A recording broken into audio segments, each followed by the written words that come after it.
Una catástrofe sin precedente. El huracán Helen deja un rastro de devastación y muerte a su paso por varios estados, dejando a comunidades enteras bajo el agua y el lodo. Todo está listo ya para que se enfrenten cara a cara Tim Walz y J.D. Vance en el primer debate vicepresidencial. ¿Cuáles son las reglas del encuentro y por qué ha generado tanta expectativa?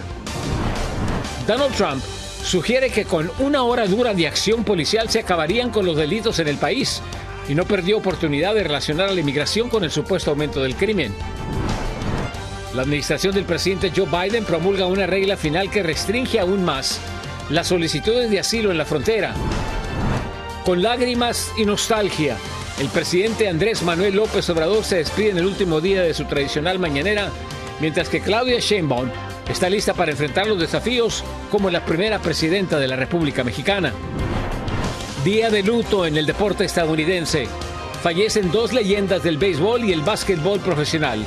Los aficionados dan el último adiós a Dikembe Mutombo y a Pete Rose. Así iniciamos su noticiero nacional, cierre de edición.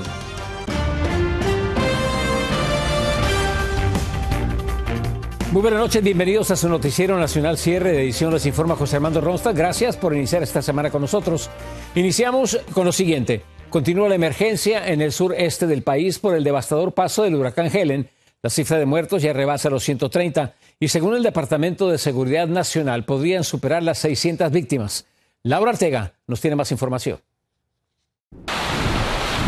El huracán Helene a su paso por el sureste de Estados Unidos causó una gran devastación. El temor es que haya gente con vida atrapada en sus hogares. Se estima que hay miles de desaparecidos, especialmente en Georgia y las Carolinas, donde se registró hasta 15 pies de agua. Las dificultades que hay en el terreno para que lleguen los equipos de emergencia dificultan mucho las tareas de rescate. The devastation was beyond belief. And even when you prepare for something like this is something that's never happened before in Western North Carolina. Las autoridades han empezado a lanzar suministros desde el aire ante esta agonizante situación. Casas destrozadas, vecindarios bajo el agua y rescatistas que llevan desde el viernes día y noche trabajando sin parar.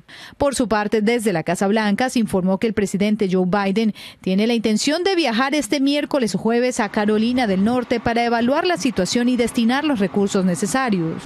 It's too much for me in terms of interrupting access to help there. To land and to survey the damage and other through the air. And then it's my plan to travel to Georgia and Florida as soon as possible after that. Se estima que hay más de 2 millones de personas sin luz en Georgia y las Carolinas. En Florida, por donde entró el huracán Helene, también dejó destrucción en algunas comunidades de la costa. Sin embargo, por más desastroso que haya sido, el gobernador Ron DeSantis afirmó tener todo bajo control y pidió que la ayuda sea destinada a Carolina del Norte, donde los daños son incalculables. La furia de Helene ha sido devastadora y el panorama no es alentador. La cifra de muertos sigue en aumento y con el pasar de los días se estima que la cifra crezca de manera alarmante. The current data we have is that it looks like there could be as many as 600 lost lives. But we don't have any confirmation of that. We know there are 600 who are either lost or unaccounted for. Para Noticias Estrella TV, Laura Ortega.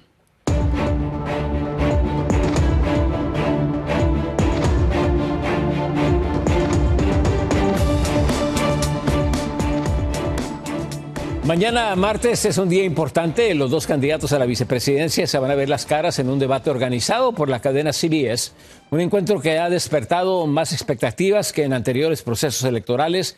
Todo esto por la polarizada situación que atraviesa el país. Rubén Pereira nos explica cuáles serán las reglas que deberán cumplir ambos candidatos. La arena está lista para que Tim Walz, el compañero de fórmula de Kamala Harris, y J.D. Vance, compañero de fórmula de Donald Trump, se enfrenten el martes en un debate. Para expertos, será la única oportunidad que tendrán los electores que se quedaron con ganas de un segundo debate entre Trump y Harris. Esto puede cambiar la trayectoria de la elección, más cuando analizamos los estados clave, donde el margen a la victoria va a caer dentro de un 2, menos, casi un 3, del 1 al 3%. Walz, quien es el gobernador de Minnesota, catalogó a sus rivales de raros. Sus simpatizantes confían en que hará un buen desempeño en el debate. Es una persona que ha tenido la oportunidad de gobernancia como gobernador y ha tenido la oportunidad de tratar con todos los problemas que encontramos estos días. Los simpatizantes republicanos también confían en que Vance, senador por Ohio, saldrá airoso, a pesar de haber dicho sin fundamentos que los inmigrantes haitianos en su estado se comen a las mascotas. Es una persona que tiene una experiencia muy buena de hablar, de relaciones públicas, experiencia en el Senado. Es una persona que se desempeña muy bien en las entrevistas.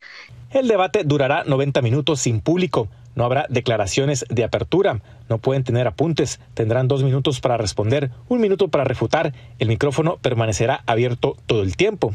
Un debate que será de gran utilidad para los electores que todavía no saben por cuál candidato van a votar. Y ya falta poco más de un mes para las elecciones. Siento que me hace falta más investigación sobre con qué candidato se alinea más. Me alineo yo más con sus propósitos. Rubén Pereira, Noticias Estrella TV. Por otro lado, la vicepresidenta Kamala Harris reafirmó su disposición para debatir nuevamente con Donald Trump. Lo hizo durante un mitin en Las Vegas, en donde criticó la negativa de Donald Trump al encuentro y lo comparó con un jugador que evita enfrentar una mano perdedora. Ante una multitud de más de 7,000 personas, también señaló que el pueblo estadounidense merece ver discusiones sobre problemas reales, pero Trump no quiere debatir. Mientras tanto, en un mitin de campaña en Pensilvania y fiel a su costumbre, Donald Trump propuso una radical medida para frenar el crimen en este país. Trump sugirió que se le permita a la policía actuar sin restricción alguna durante 1 hora en contra de los delincuentes. One rough hour, and I mean real rough, the word will get out and it will end immediately. End immediately. You know, it'll end immediately. Su propuesta ha desatado una tremenda oleada de comentarios y críticas en redes sociales por la similitud de su plan y la trama de la película La Purga. Y la campaña de Donald Trump y los republicanos basan su retórica antimigrante en las cifras que proporciona ICE acerca del número de migrantes que tienen un récord criminal y son liberados en el país. Sin embargo, la agencia asegura que la mayoría de estas personas solo cometieron delitos menores. Reina Luna nos tiene más información. Los ataques del expresidente Donald Trump hacia la administración del presidente Joe Biden a propósito de los inmigrantes criminales dejados en libertad por ICE en realidad no tendrían una base firme o real.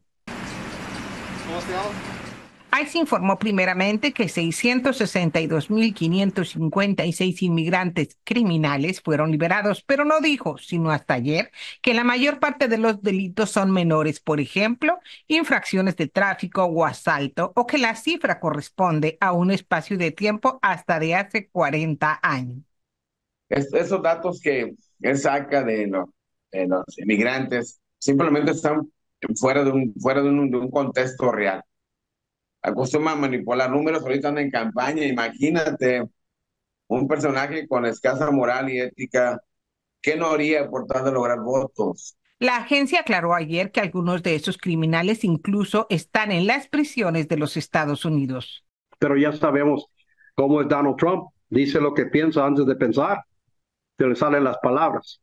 Datos de la Oficina del Inspector General dicen que en 2016, un año antes de que Trump comenzó su mandato, se había liberado a 368.574 inmigrantes. El número subió a 405.786 en el 2021, cuando Trump terminó su gestión. Si un migrante viene y no tiene los documentos suficientes, es en ocasiones echado del país, pero no por cometer una felonía, sino una falta administrativa, pero se cataloga de otra forma. Los expertos conminaron a los políticos a ganarse los votos con información real, propuestas viables y sobre todo respetando al elector. Desde Mission, Texas, Reina Luna, Noticias Estrella TV.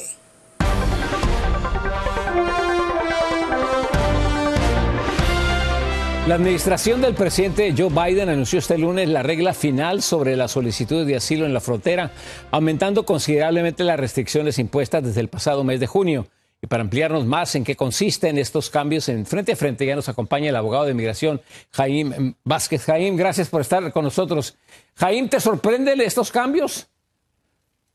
José Armando, sí me sorprenden en este momento. Estamos a final de un mes de las elecciones. La vicepresidenta candidata llegó a la frontera el día viernes y todavía vemos que la frontera está cerrada desde junio. Los números han bajado, pero me sorprende que el gobierno tome una posición para reforzar esos números, básicamente extender el plazo donde las cifras tienen que bajar para poder abrir la frontera. Así que un poco de sorpresa sobre eso. Jaime, explícame paso a paso cuál es la diferencia entre lo que teníamos antes y los propuestos cambios por el presidente Joe Biden. Bueno, José Armando, el primer paso para poder entender esto es en junio el gobierno cerró frontera siempre y cuando el número de cruces indocumentados tuviera un promedio de 1.500 por un periodo de 7 días y niños solamente contarían como personas cruzando si son de origen mexicano, siendo que es el país fronterizo. Otros niños de otros países no. Ahora con este cambio, ese plazo se extiende de 7 días a 28 días. Por consiguiente, el número que tenemos el día de hoy de 1.800 promedio por día tuviera que bajar mucho más porque el promedio sería extendido a 27 días, 28 días. Y el otro punto es que todos los niños van a contar ahora mismo. Por consiguiente, ese número de 1.800 va a drásticamente subir.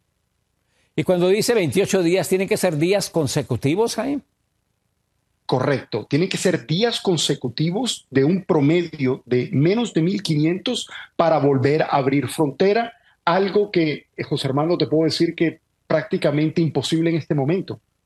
Entonces, ¿qué queda a disposición de las personas que quieran entrar? Bueno, una de ellas es seguir haciendo el proceso bajo la aplicación CBP One, porque es un proceso que todavía le va a dar la oportunidad a las personas de comenzar a presentar sus argumentos y posiblemente tener una entrada para procesar un caso. Pero cualquier persona que intente cruzar sin llevar uno de esos procesos como CBP One van a ser regresados, posiblemente van a tener un castigo de deportación, lo cual les cerraría las puertas en el futuro. Entonces, la recomendación es no entregarse a la patrulla fronteriza, solamente usar la aplicación. Correcto.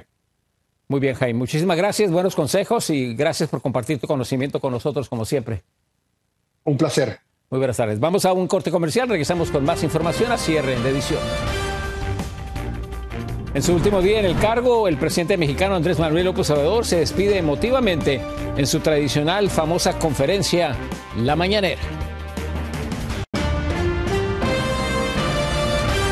Este lunes un juez de Georgia anuló la ley estatal del aborto en el estado que prohibía la interrupción del embarazo desde las 6 semanas de gestación. El magistrado argumentó que la ley de 6 semanas es incompatible con los derechos de libertad y privacidad de las mujeres, restaurando así el acceso al aborto bajo las leyes anteriores a esa prohibición. Y al borde de las lágrimas, el presidente de México, Andrés Manuel López Obrador, se despidió en su última de sus tradicionales mañaneras, pero no sin antes firmar 2 importantes reformas a la Constitución de ese país. Vamos a la Ciudad de México. Víctor Vázquez nos tiene los detalles. A punto de llorar, luego de que le dedicaran una canción, el presidente de México, Andrés Manuel López Obrador, se despidió de su gente.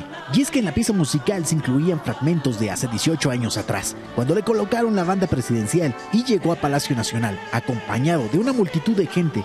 También firmó en el Diario Oficial de la Federación las reformas que adscriben a la Guardia Nacional a la Secretaría de la Defensa Nacional y la que otorga derechos plenos a las naciones indígenas como sujetos de autonomía jurídica. Así fue su última conferencia de prensa llamada La Mañanera este lunes 30 de septiembre. Bueno, pues agradecerles mucho por participar en estas conferencias durante casi 6 años. El primer mandatario se presentó unas 1.438 veces. El último día de su mandato develó su retrato al óleo, en el que aparece de cuerpo entero, parado con el bastón de mando en el balcón central de Palacio Nacional. ¡Presidente! ¡Presidente! Afuera, una multitud lo vitoreaba, pedían que saliera, que se asomara al balcón, al momento que le aplaudían. Gracias, mi presi. Don Héctor especialmente llegó a la Ciudad de México desde el estado de Guanajuato, solo para despedirse. Me siento un poco triste porque los 6 años parecía que iban a ser una eternidad y no, ya se pasaron. Pero eso no es todo. Después de la nostalgia, llegó la fiesta, con la rifa de su reloj, tamales y música, sobre todo para quienes lo acompañaron cada mañana por 6 años. Adiós, señor presidente. Pero en los corazones de la familia Torres Rosales, el cariño por López Obrador permanecerá. Me siento triste, pero también a la vez contenta porque pues nos dejó un país bien. Mientras aquí en el Zócalo capitalino se afinan los últimos detalles, se montan las luces, las pantallas y los escenarios están listos para que el día de mañana Claudia Sheinbaum, ya como presidenta, se dirija a parte de la gente que la llevó al poder. En Ciudad de México, Víctor Blasquez, Noticias, Estrella TV. Y precisamente a unas horas del inicio del sexenio de la primera presidenta de los mexicanos, Claudia Sheinbaum, se enfrenta a varios desafíos, en su mayoría heredados por el proyecto conocido como la Cuarta Transformación. De Tijuana, Baja California, Vicente Calderón nos tiene el siguiente reportaje. La primera mujer en llegar a la presidencia de México lo hará con un gran capital político. Casi el 60% de los votos del 2 de junio fueron para su partido. Cuenta con mayoría en el Congreso y varias modificaciones constitucionales que le dan más poder al Ejecutivo. No hay mucha oposición a algunas de estas reformas, dijo Kathleen Brown de la Universidad de California en Santa Bárbara. Claudia Sheinbaum promete continuar el legado de Andrés Manuel López Obrador. Nuestro país es hoy más justo, libre, democrático y soberano de lo que era hace 6 años. Es una realidad la pensión universal a adultos mayores, las becas. Cuando tome posesión, seguirá lo que llama la Cuarta Transformación. No aumentarán la gasolina, el diésel, el gas LP y la electricidad en términos reales. Continuarán los aumentos al salario mínimo. Muchos analistas afirman que recibe un país en condiciones muy difíciles. En San Diego, académicos de México y Estados Unidos comentaron que, entrando, tendrá que dedicar dinero y esfuerzos a implementar la reforma judicial a costa de otras prioridades, incluyendo reducir el crimen y la impunidad, algo que logró en cierta medida en la capital mexicana, dijo la académica en este foro. El peso comenzó a depreciarse tras el resultado electoral y hay quien teme una crisis económica. A pesar de que dijeron que no iban a aumentar la deuda, pues es una mentira. Ismael Plasencia, experto en economía, afirma que la deuda pública alcanzó los 6.6 billones de pesos. Enrique Peña Nieto la dejó en 43% del PIB la deuda y el presidente saliente López Obrador la ha incrementado hasta 52%. Ya cuando pasa el 50% es cuando se prenden foquitos amarillos. Agrega que también aumentaron el déficit fiscal, es decir, el gobierno gasta más de lo que cobra de impuestos, lo que pone en riesgo no solo las obras de infraestructura, sino hasta los programas sociales. No son pocos los analistas que cuestionan con qué tanta autonomía podrá realmente gobernar la sucesora de Andrés Manuel López Obrador. Hay mucha especulación en torno a si él va a seguir aconsejando o tratando asuntos con la doctora Claudia Sheinbaum o si la doctora Claudia Sheinbaum va a tener libertad de acción. Varios de los miembros del gabinete de Sheinbaum estuvieron en el de AMLO y su hijo es ya el segundo de a bordo del partido que fundó el mandatario. Andy, como le dicen, tenga ya este papel más político dentro del partido que ahora es el más importante del país, pues sí nos hace pensar un poco en cómo se van a mover los hilos al interior de la maquinaria de Morena. En Tijuana, Vicente Calderón, Noticias Estrella TV. Mañana, escuche esto, la transmisión de esta cobertura especial comienza a la 1 de la tarde, hora del este, 12 centro y 10 hora pacífico. Esperemos que nos acompañe. Estrella TV te trae la mejor cobertura de la toma de protesta de Claudia Sheinbaum y análisis de los expertos más reconocidos. Martes 1 de octubre, cobertura completa, solo por Estrella TV. Vamos a otra información. Estados Unidos se viste de luto tras la muerte de 2 de las grandes leyendas del deporte. Los detalles, las imágenes al regresar. La superestrella del baloncesto y miembro del Salón de la Fama Dikembe Mutombo falleció a los 58 años debido a un cáncer cerebral. Conocido por sus impresionantes bloqueos y su famoso gesto de negación, Mutombo tuvo una carrera de 18 años en la liga profesional, la NBA, destacándose en equipos como los Denver Nuggets, Philadelphia 76ers y Atlanta Hawks, siendo 4 veces jugador defensivo del año. También fue una destacada figura humanitaria, creando la Fundación Dikembe Mutombo para mejorar la vida en su natal República Democrática del Congo. Desde 2022, Dikembe Mutombo estuvo luchando contra el cáncer, batalla que finalizó este lunes. Descanse en paz. Y otra gran superestrella del deporte también falleció este lunes. Pete Rose, la leyenda de las grandes ligas, partió a sus 83 años de edad. Charlie Hustle, como era conocido, es el poseedor del récord de imparables de todos los tiempos, acumulando 4.256 imparables en su carrera. A pesar de sus impresionantes logros, incluyendo múltiples selecciones al Juego de las Estrellas, sin embargo, Ross también se vio empañado con su impresionante legado deportivo por su expulsión del béisbol profesional debido a un escándalo relacionado con apuestas en el año de 1989. Pete Rose merece estar en el Salón de la Fama. Descansa en paz. Gracias por acompañarnos. Muy buenas noches. Yo soy José Armando Ronstadt.